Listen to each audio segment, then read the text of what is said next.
എൻ്റെ പേര് Philip Sebastian. ഞാൻ കോട്ടയത്ത് പാലായിൽ ഫർണിങ്ങാനം എന്ന് പറഞ്ഞ സ്ഥലത്താണ് താമസിച്ചിരുന്നത്. 27 വർഷത്തോളം സൗദിയിലായിരുന്നു. അവിടുന്ന് നേരിട്ട് അമേരിക്കയിൽ വന്നു. നോർത്ത് കരോളിന എന്ന് ഹൂസ്റ്റണിലേക്ക് വന്നു. അത് കഴിഞ്ഞ് ഇവിടെ വന്നൊരു ചെറിയ ഹോട്ടലൊക്കെ നടത്തി. അത് പിന്നെ വിറ്റു.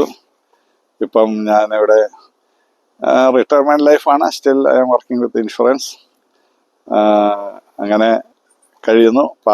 പാലായിൽ എല്ലാ വർഷവും ഞങ്ങൾ പോകും. കേരളത്തിൻ്റെ തനിമ കാണാനും ആസ്വദിക്കാനും ഒക്കെ ആയിട്ട്. ഇപ്പോൾ മലയാളി അസോസിയേഷനിൽ ഞങ്ങൾ ഇലക്ഷന് നിൽക്കുന്നുണ്ട്. അപ്പോൾ അടുത്ത ബോർഡ് മെമ്പറാകാൻ വേണ്ടിയിട്ട് പ്ലാൻ ചെയ്യുന്നു. ജയിച്ചെങ്കിൽ ആകും. Thank you very much. സ്കൂളുകളെ പറ്റി ഒന്ന് പറയാമോ?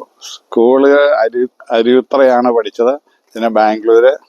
അത് കഴിഞ്ഞ് ട്രെയിനിങ്ങിനൊക്കെ ആയിട്ട് ബോംബെയിലൊക്കെ പോയിട്ടുണ്ട്. അത് കഴിഞ്ഞ് നേരെ അവിടെ നിന്ന് സൗദിക്ക് പോയി. റിയാദ്.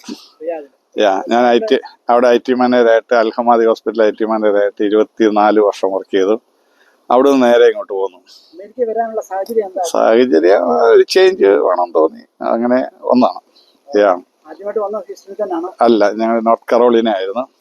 അവിടുന്ന് 4 വർഷം കഴിഞ്ഞിട്ട് ഹൂസ്റ്റണിലേക്ക് മൂവ് ചെയ്തു. ഫർണിങ്ങാനം അമ്പാറ നിരപ്പേൽ. കോട്ടയം പട്ടണം എല്ലാ ആഴ്ചയിലും കാണാറുണ്ട്, പോകാറുണ്ട്. അവിടെ എല്ലാം നമ്മുടെ ഫ്രണ്ട്സ് ഉണ്ട്, ബിസിനസ് നടത്തുന്ന ആൾക്കാരുണ്ട്. അപ്പോൾ എല്ലാ വർഷവും എൻ്റെ കസിൻസ് അവിടെ ബിസിനസ് ഉണ്ട്. അപ്പോൾ അവിടെയൊക്കെ പോകാറുണ്ട്. മിക്കവാറും എല്ലാ ആഴ്ചയിലും പോകും. അങ്ങനെയായിരുന്നു അവിടെ ഉണ്ടായിരുന്നപ്പോൾ.